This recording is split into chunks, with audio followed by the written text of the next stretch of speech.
depends on how it's received by users, and users access and users assess digital technology mainly based on usability, thus involving users throughout the design and development of solutions is in a user-centered approach is key, as it allows gathering their feedback and incorporating it into iterative improvements which promote better engagement and higher adoption, thus improving usability.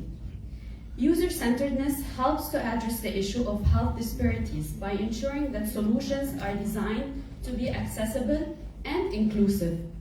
If digital technologies are to be sustained and integrated into the health systems, they need to be co-designed with the users, since it empowers them by providing the tools that fit seamlessly into their existing workflows, thus reducing administrative burden and enabling more personalized and efficient care delivery. So today we have the privilege of hearing from 4 users who will be sharing their insights and experiences on digital health.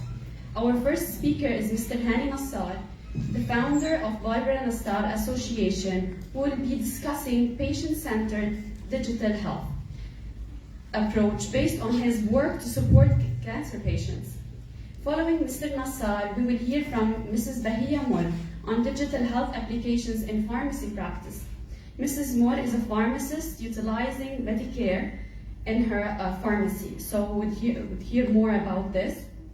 Our third speaker is Mr. Hisham Bawadi, AUBMC Nursing Director, who will be also sharing his insights on AUBMC's change management from his experience in rolling out EPIC, the electronic medical record software in the hospital.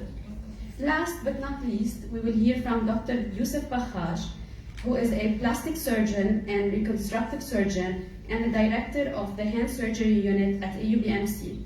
He is also the president of the Lebanese Order of Physicians. So without further ado, it's my pleasure to invite the first speaker to the floor, Mr. Hánي Nassar.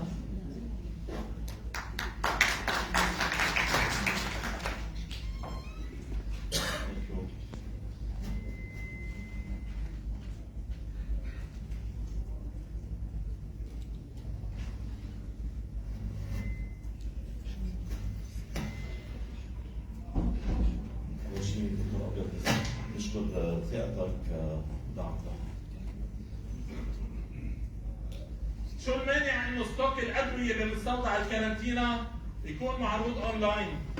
من حق اللبناني يعرف شو اجى هبات، ومن حق الجهه المتبرعه تعرف كيف عم تتوزع الهبات تبعها.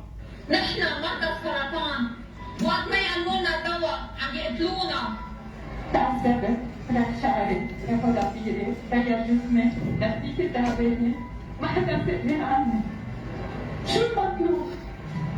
أنا بدفع حقه بتلاقوني إياه.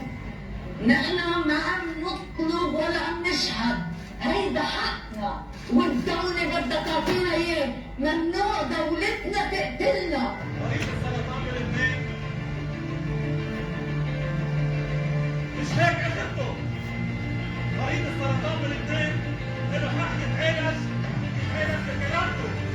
نحن بدنا نعيش ما بدنا نموت.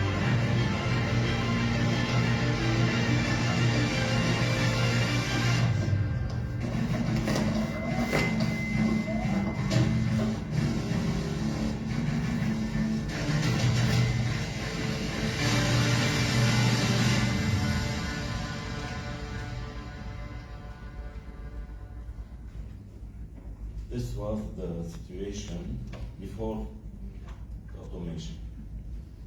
Everyone is aware that the Lebanese Ministry of Health's distribution of cancer medicines was often based on favoritism and connections.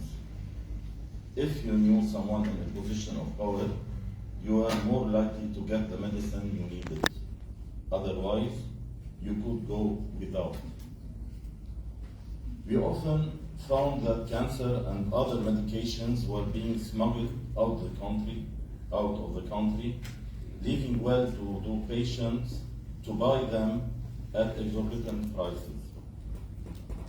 As a cancer patients advocacy group, One of the most difficult things we faced was the inability to communicate with the ministry's team. We repeatedly called for transparency, equality, and justice in the distribution of cancer medicines.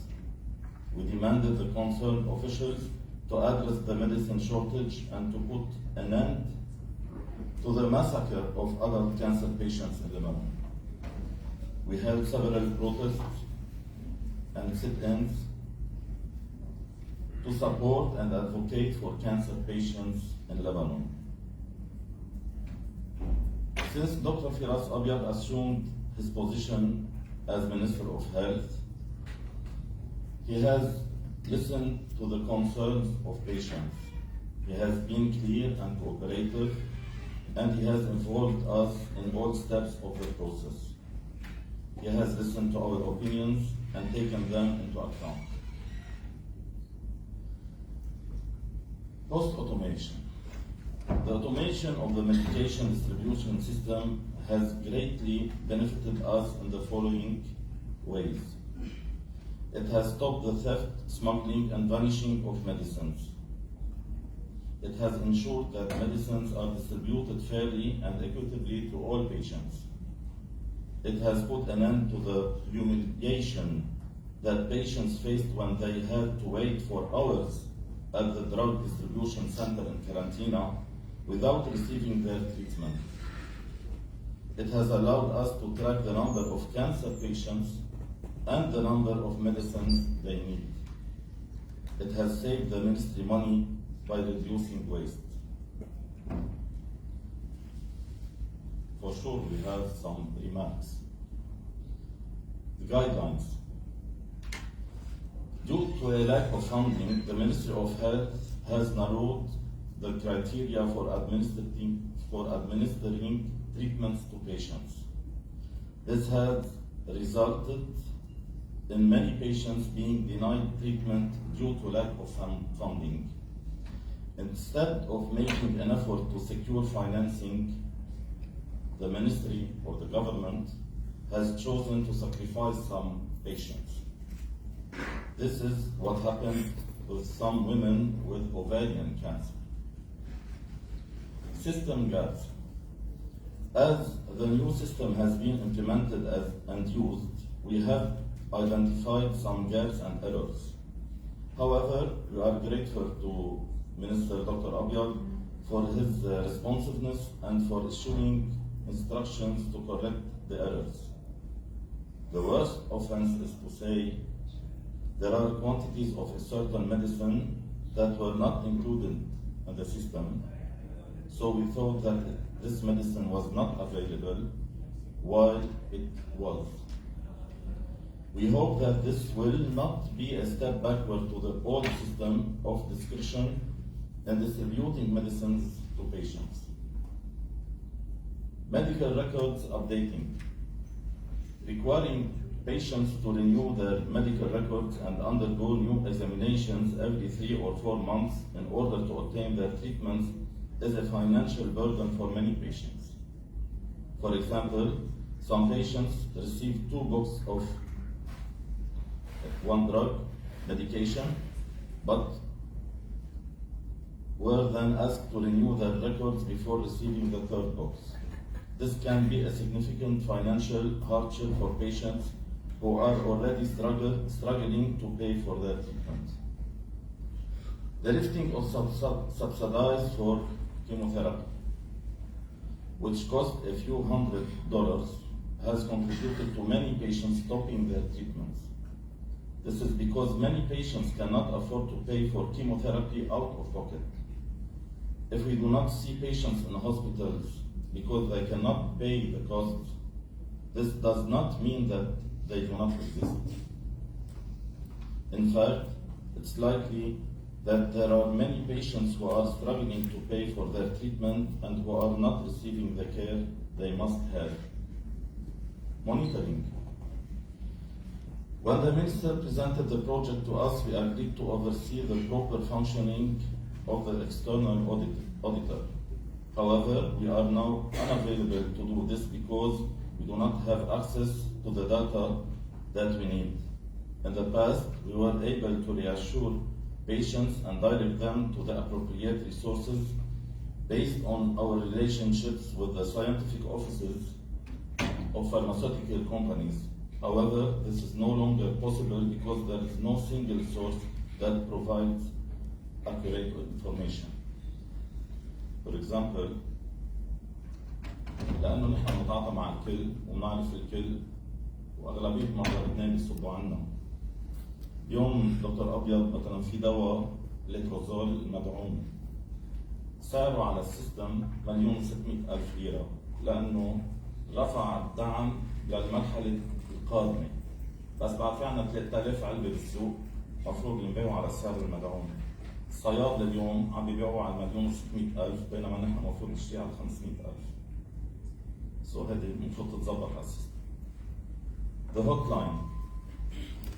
It was established to guide and direct patients, and we were initially supportive of its creation because it would save us a lot of time and effort in dealing with patients. However, there have been many complaints about the hotline.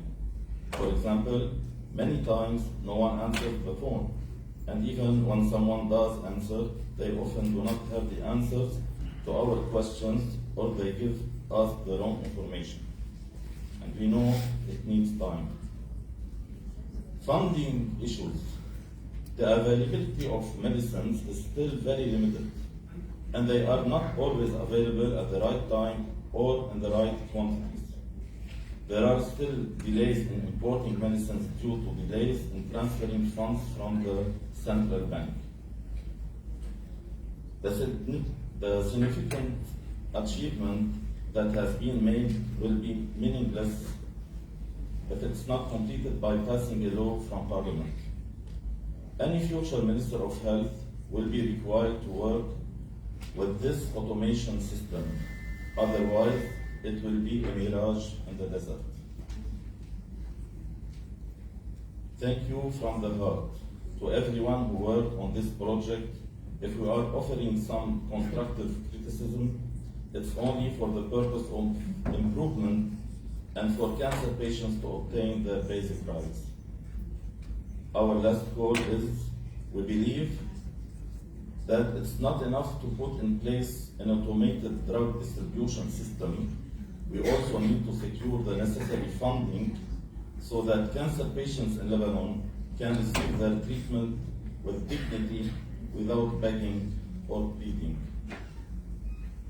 Our last call is 70 مليون دولار من يومين بينصرف على صيدلة بالنهار واحد. 70 مليون دولار هي حق كل أدوية الأمراض السرطانية في لبنان على شهرين.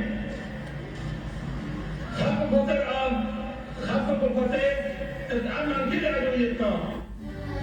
عيني ما بقت تدمع بكفي كل اللي صار. دنيكم ما عم تسمع صرخة بربرة الصار. مهما نصرخ ما منمل مش ممكن نقبل بالذل. مهما نصرخ ما منمل مش ممكن نقبل بالذل. إذا كنت نلاقي الحل لولا بنفكر سوا.